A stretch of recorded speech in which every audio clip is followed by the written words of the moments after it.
Hello mga ga, yung Bavarian po natin ngayon ay 25 grams lang po yung putol ko dito para mura lang po yung bintahan ko para afford lang po sa mga bata. Madali lang po talaga itong mabinta, ubos palagi, kaya i-share po natin ito, kaya umpisahan na po natin. So ito na po yung mga ingredients ng ating dough. Gagamit po ako dito ng 1 kilo ng first class flour, 1 tablespoon ng yeast at half tablespoon ng bread improver. At mix ko lang yan, gawa lang po ako dito ng parang wheel sa gitna. Maglagay ako dito ng 1 cup ng light brown sugar, 1 tablespoon ng rock salt, at 1 tablespoon ng vanilla at 2 piraso na medium na itlog.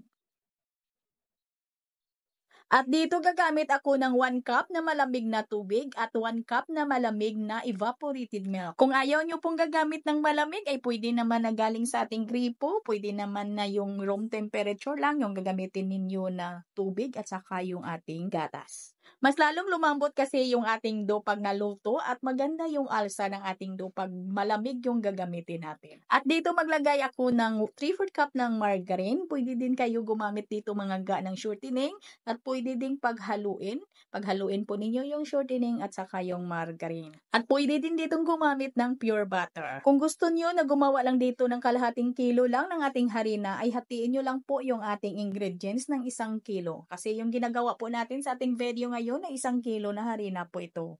Kung walang machine na pwedeng magpakinis ng ating dough, ay pwede talaga na masahin nyo lang ng mano-mano yung ating dough hanggang sa ito'y kuminis. Kayo na lang po yung magmasa ng mano-mano kasi yung ating video ngayon ay siyempre dinaan ko lang po ito sa aking dough roller machine kasi sobrang busy po talaga, hindi po tayo makapagmasa ng mano-mano. At pagkatapos kong mapakinis ay pinutol ko yan sa 25 grams. Yes mga ga, medyo maliit lang po talaga ito pero pag umalsa ito ay medyo malaki na. Sa 1 kilo po natin dito ay nakaputol po tayo ng 86 peraso. Pagkatapos putulin ay figurahin lang po natin yan lahat ng mahigpit. Yes mga ga, mahigpit lang po para po ay hindi mahangin at para maganda ang alsa ng ating dough para hindi din mangungulubot or magkupos. At pagkatapos ay palaparin lang po natin yan ng kaunti lang po talaga na lapad at yung plancha na pagsalansanan po natin ay magdas po tayo dito ng harina.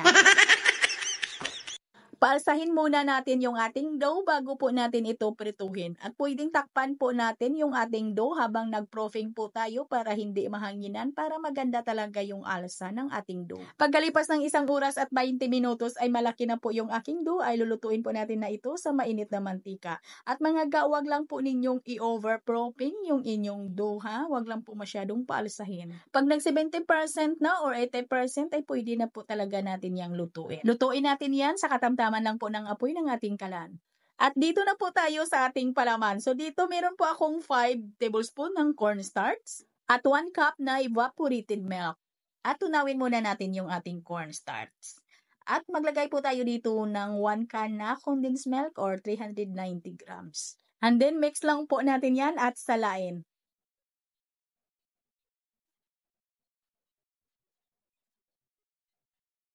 At lutuin po natin ito sa katamtamang apoy ng ating kalan. At patuloy or haluin lang po talaga natin ito hanggang sa ito'y kumulo, hanggang sa ito'y lumapo. At pag ganito na kalapot ay patuloy pa natin itong lutuin ng mga 2 minuto para matagal talagang mapanis yung ating palaman. At pagkatapos ay patayin na po natin yung apoy ng ating kalan at lagyan po natin ito ng 1 tablespoon ng margarine.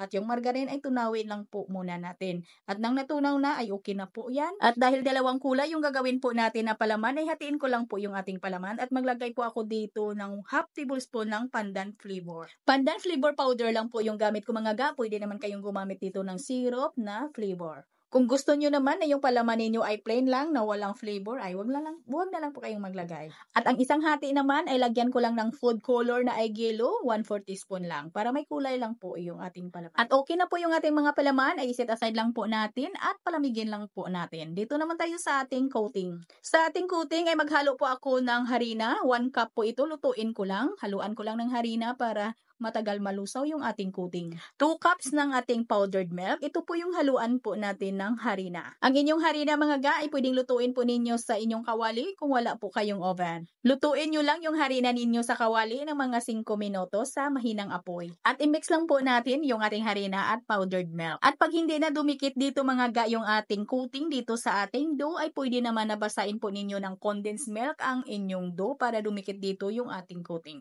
Minsan kasi ay hindi na dito ito dumikit lalo na pag dry na po talaga.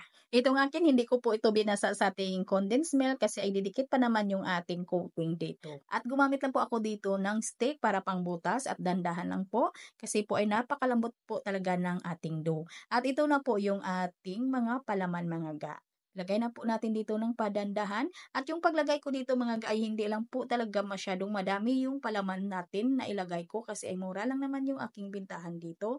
At yung ating palaman na ito mga ga ay tamang-tama lang po ito talaga sa 1 kilo po natin harina or sa 86 pieces po natin na Bavarian dough. At ang ginawa po nating coating ay hindi po naubos, ay ito, meron pa po tayong natira. 7 pesos lang po yung bintahan ko dito kasi hindi naman masyadong madami yung palaman. Yung bintahan kasi natin ay depende talaga yan sa laki ng putol ng ating dough at sa dami ng palaman ng ating nilagay. Depende na ho yan sa inyo kung magkano po yung bintahan ninyo. Kayo'y mag-posting lang bago po kayong magbinta. At hanggang dito lang po yung ating video. Sana ay makatulong pong ating recipe na ito. Magkita-kita po tayong muli. Ito pong muli ang inyong Kayday Tinapay. Bye-bye!